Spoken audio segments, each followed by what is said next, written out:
வணக்கம். வங்கித் தேர்வு எழுதுற உங்கள நேரடியா இந்த ஆழமான அலசலுக்கு வரவேற்கிறேன். இப்போ பிப்ரவரி 24, 2026க்கான ரேமேக்ஸ் டெய்லி ஹிந்து எடிட்டோரியல் ஒக்காவ பத்தி பார்க்க போறோம். ஆமா, ப்ரிப்பேர் ஸ்மார்ட்டா, வின் ஃபாஸ்டா. இதுதான் நம்ம இலக்கு. இன்னைக்கு ஒரு 52 வார்த்தைகள், அப்புறம் ஒரு இடியம். இத மனப்பாடம் பண்ணாம எப்படி கத்துக்கிறதுன்னு பார்க்கலாம். கண்டிப்பா. அதாவது பேங்க் எக்ஸாம்ல ரீடிங் காம்ப்ரிஹென்ஷன் வரும்போது நிறைய பேர் தடுமாறுவாங்க. அங்கதான் ஒரு சுவாரஸ்யமான விஷயமே இருக்கு. நீங்க வார்த்தைகளா அப்படியே தமிழ் அர்த்தத்தோட மட்டும் மனப்பாடம் செஞ்சு வச்சிருந்தா அது பெரிய அளவுல உதவாது. அந்த வார்த்தைகளோட கண்டெக்ஸ்டுவல் யூசேஜ், அதாவது எந்த பின்னணியில அது பயன்படுத்தப்படுதுன்னு புரிஞ்சுக்கிறது தான் உங்க வெற்றியை தீர்மானிக்கும். எக்ஸாக்ட்லி. ஒரு வார்த்தை பாசிட்டிவ் டோன்ல வருதா நெகட்டிவ் டோன்ல வருதான்ற அந்த நுணுக்கத்தை நாம இன்னைக்கு பார்க்க போறோம். சர்வதேச அரசியல் மற்றும் தொழில்நுட்பம் சார்ந்த ஒரு கட்டுரையிலிருந்து முதல் வார்த்தை cited. Several global reports have cited the country as one of the fastest growing markets for AI. இதுல cited அப்படின்னா என்ன? அதாவது மேற்கோள் காட்டப்பட்டது அப்படின்னு அர்த்தம். சினோனிம்ஸ் பாத்தீங்கன்னா மென்ஷன்ட் இல்லனா கோட்டட். ஒரு ஆசிரியர் தன் சொந்த கருத்து மட்டும் சொல்லாம ஒரு ரிப்போர்ட்டை ஆதாரமா காட்டுறார் அப்படின்றத இது குறிக்குது. சூப்பர். அதே மாதிரி ரெண்டாவது வார்த்தை multilateral. The summit provided a multilateral platform for nations to discuss ethical governance. இந்த மல்டிலேட்ரல் அப்படின்றது பல தரப்பு அப்படின்னு அர்த்தம். சினானிம்ஸ் மல்டிநேஷனல் இல்லனா கலெக்டிவ். இரு நாடுகள்னா பைலேட்ரல். பல நாடுகள் சேர்ந்தா மல்டிலேட்ரல் அப்படின்னு ஞாபகம் வச்சுக்கணும். ஆனா இதுல ஒரு சின்ன சிக்கல் இருக்கு. The declaration contained only voluntary commitments, raising concerns about accountability. இதுல voluntary-னா என்ன? வாலண்டரினா தன்னார்வமான, அதாவது ஆப்ஷனல் இல்லனா வில்லிங். எந்த கட்டாயமும் கிடையாது.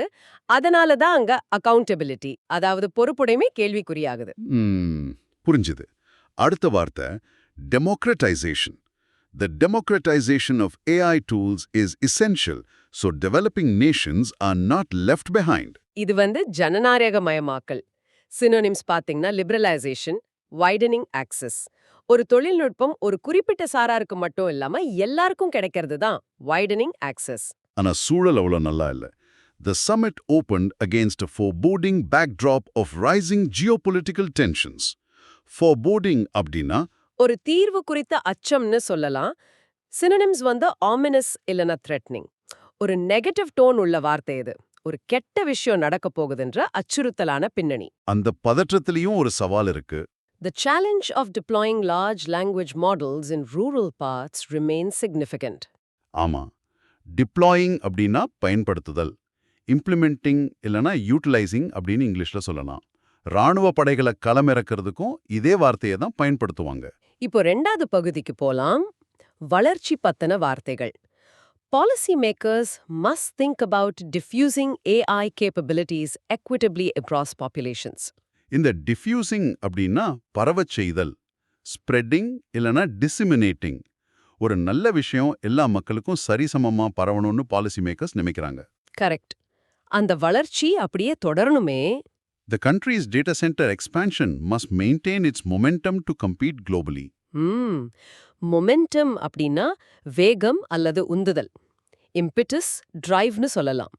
உலக அளவுல போட்டியிட அந்த வேகம் குறையக்கூடாது. ஆனா இதுல ஒரு ரிஸ்க் இருக்கு பாருங்க. A national AI strategy that relies too heavily on model deployment may leave the country vulnerable. இதுல ரிலைஸ் அப்படின்னா நம்பி இருக்கிறது. டிபெண்ட்ஸ் இல்லனா கவுண்ட்ஸ் ஆன்.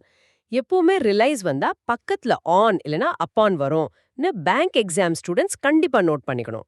சூப்பர் டிப் இது. மக்கள் எப்படி ரியாக்ட் பண்றாங்க? Public interest in AI has been overwhelmingly positive, evidenced by record attendance. இப்போ overwhelmingly அப்படின்னா மிகவும் அதிகமாக அப்படின்னு அர்த்தம். predominantly, vastlyன்னு சொல்லலாம். 190% நடக்குதுன்னா அங்க இதை யூஸ் பண்ணலாம். அதனால தான் உள்நாட்டுல இதுக்கு முக்கியத்துவம் தராங்க. Greater emphasis on AI training domestically would strengthen the country's long-term position.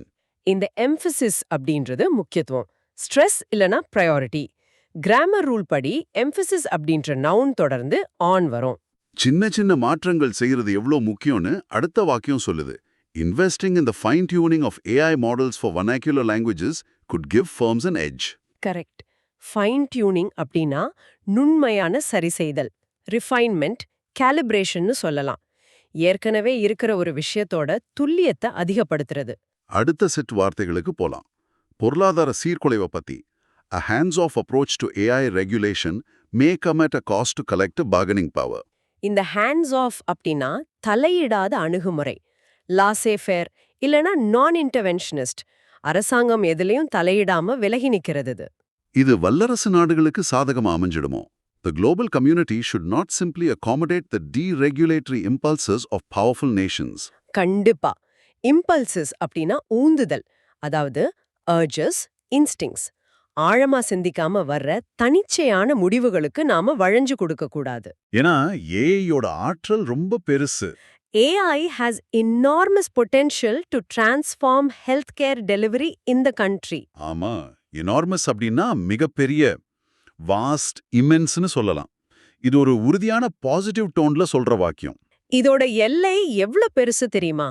The scope of AI's economic disruption is far broader than any single nation's framework. Scope அப்படின்னா வீச்சு அல்லது எல்லை, ரேஞ்ச், எக்ஸ்டென்ட்னு சொல்லலாம். ஒரு குறிப்பிட்ட நாட்டு சட்டத்துக்குள்ள இத அடக்க முடியாதுன்னு இது உணர்த்துது. அதனால நிறைய பாதிப்புகள் வரலாம். Without safeguards, the disruption caused by AI in labor markets could widen inequalities. இந்த டிஸ்ரப்ஷன் அப்படின்றது சீர்குலைவு, upheaval, disturbance. Bank exam technology பேராகிராஃப்ல இது அடிக்கடி வர ஒரு கீவேர்ட். இது ஒரு பழைய முறையை மாற்றி அமைக்கும் புரட்சியாகவும் இருக்கலாம். இது சமாளிக்க ஒரு அதிகாரம் தேவைப்படுது. The country possesses considerable leverage to shape global norms around technology governance. Leverage அப்படின்னா செல்வாக்கு அல்லது அதிகாரம், இன்ஃப்ளூயன்ஸ், கிளவுட்னு சொல்லலாம். தன்னினமுள்ள சாதகமான விஷயத்தை வச்சு பேரம் பேசுற திறனை இது குறிக்குது. இப்போ சிறிய நாடுகள் எப்படி பாதிக்கப்படுறாங்கன்னு பார்ப்போம். Frameworks must ensure benefits of AI diffuse equitably rather than accumulating in wealthy nations. இங்க டிஃப்யூஸ் அப்படின்னா பரவுதல், ஸ்ப்ரெட், பெர்மியேட். முன்னாடி டிஃப்யூசிங் பார்த்தோம், அது ஒரு செயல் செஞ்சு பரப்புறது. இது தானாவே பரவுறது. ஒரு உண்மையான தலைமை எப்படி இருக்கணும்? True leadership entails standing up for nations that lack resources to navigate the AI transition. Entails அப்படின்னா உள்ளடக்கியது, involves, necessitates. ஒன்னு செய்யும்போது அதோட சேர்ந்து வர்ற பொறுப்புகளையும் இது குறிக்கும். சின்ன நாடுகளுக்கு நாம் அதிகாரம் தரணும். Governance should focus on empowering smaller nations to participate meaningfully. Empowering அப்படின்னா வலுவூட்டுதல், strengthening, enabling. தன்னிச்சையா முடிவெடுக்க முடியாதவங்களுக்கு அந்த உரிமை தர்றது. ஏன்னா அவங்க ரொம்ப பாதுகாப்பற்ற நிலையில இருக்காங்க. Smaller economies remain particularly vulnerable to unregulated expansion of AI systems. Vulnerable அப்படின்னா பாதிப்புக்குரிய, susceptible, exposedன்னு சொல்லலாம். ஈஸியா பாதிக்கப்படுற நிலைமை இது. Vulnerable to அப்படின்ற phrase அடிக்கடி எக்ஸாம்ல வரும். வல்லரசுகளோட சண்டையில இவங்க தான் பலிக்கடா. Developing nations often suffer collateral damage from trade disputes between major powers. Collateral அப்படின்னா பக்க விளைவான, இன்சிடென்டல், செகண்டரி, சம்பந்தமே இல்லாதவங்க பாதிக்கப்படுறது தான் collateral damage. நாடுகளுக்கிடையில பகைமை அதிகமாயிட்டே போகுது. The intensifying rivalries between the two nations are forcing others to choose sides. Rivalries அப்படின்னா போட்டிகள் அல்லது பகைமைகள். Competitions, conflictsனு சொல்லலாம். ரெண்டு பெரிய நாடுகளுக்கு இடையிலான நீண்ட கால போட்டி இது. அடுத்தது கொள்கை முடிவுகள் பத்தி. The stakes of AI governance are felt most acutely by nations lacking infrastructure. Acutely அப்படின்னா தீவிரமாக, intensely, sharply. ஒரு பிரச்சனையின் தாக்கத்தை ரொம்ப ஆழமா, கூர்மையா உணர்றது.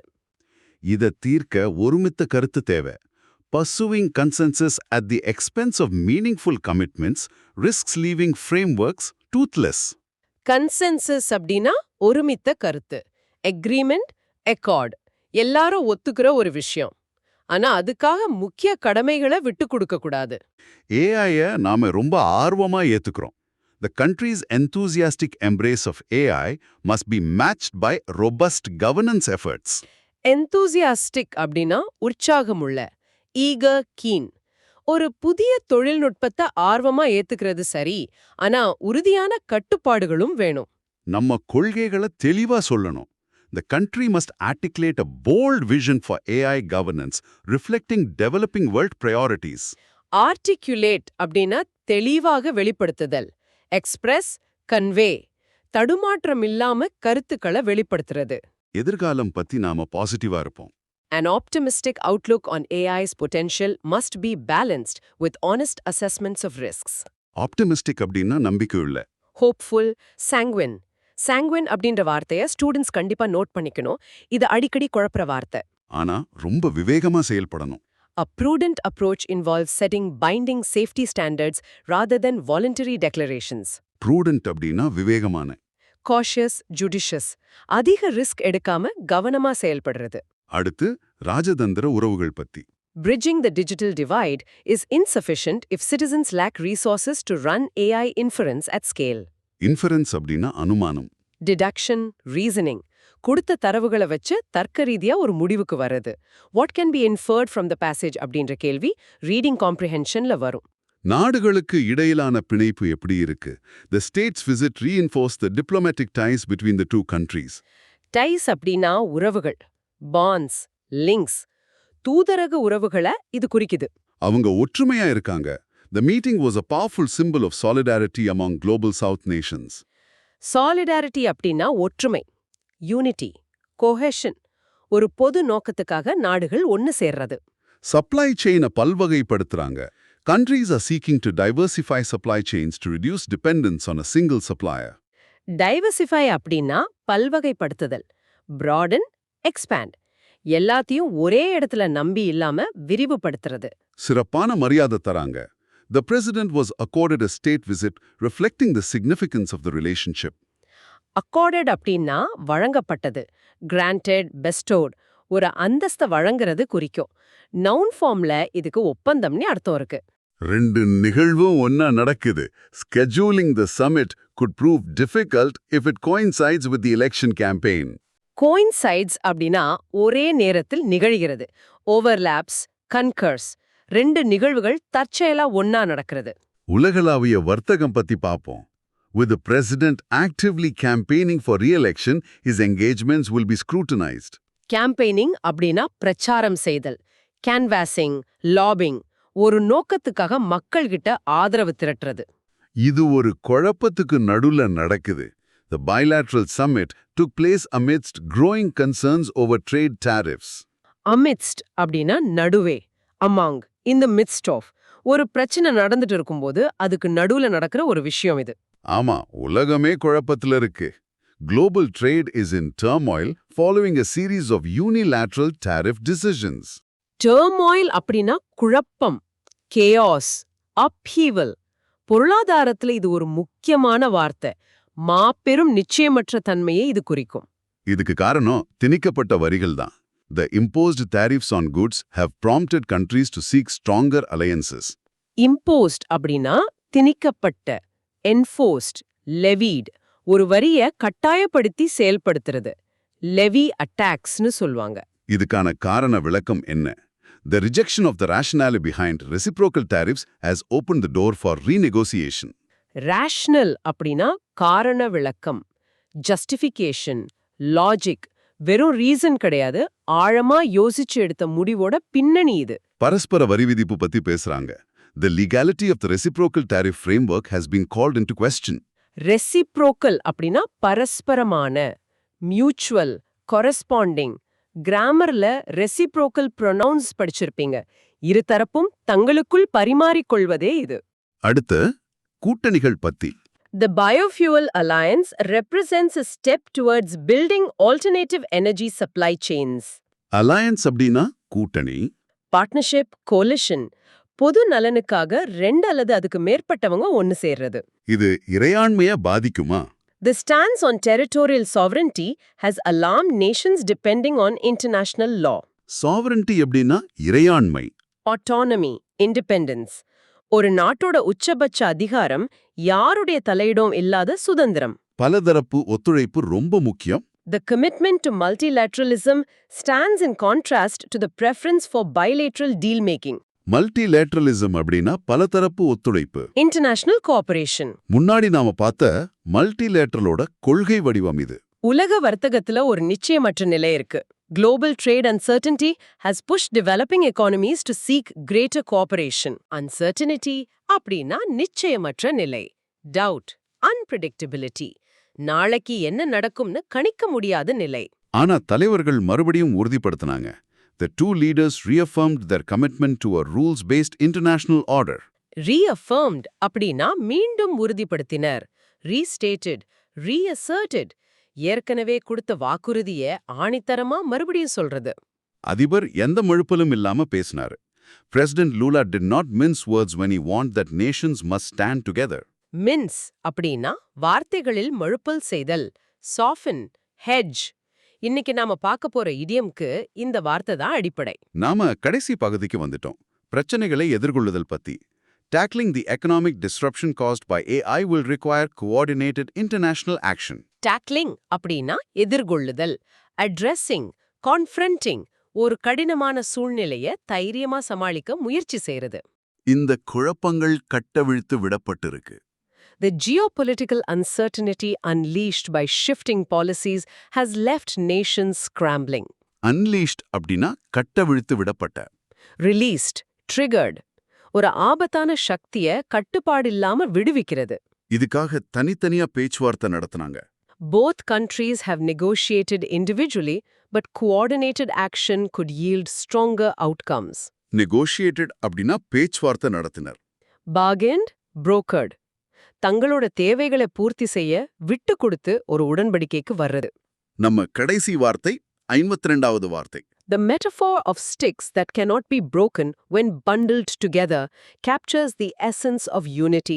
Bundled அப்படின்னா ஒன்றாக மூட்டை கட்டப்பட்டவை. Grouped, united.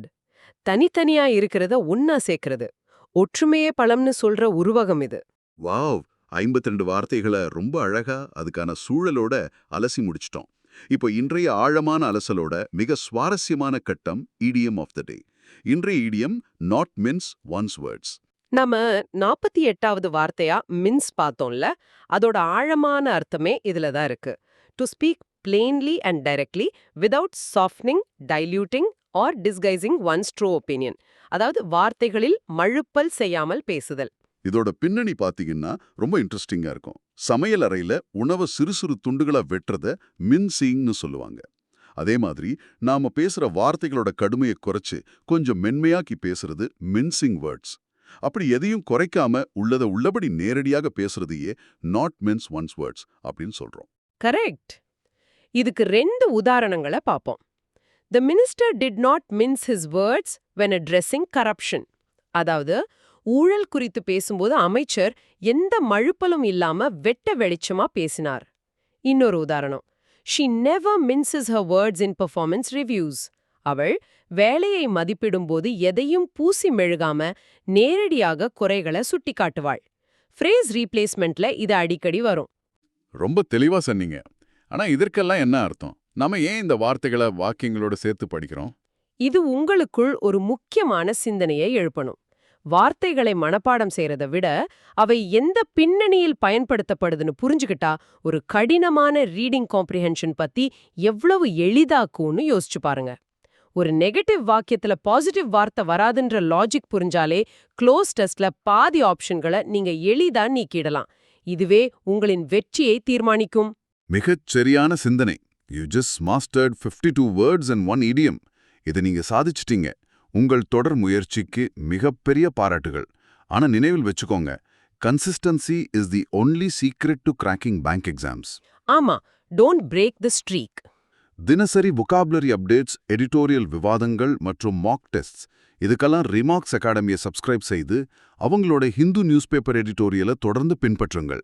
மீண்டும் ஒரு சுவாரஸ்யமான ஆழமான அலசலில் சந்திப்போம். சிறப்பான நாளாக அமைய வாழ்த்துக்கள்.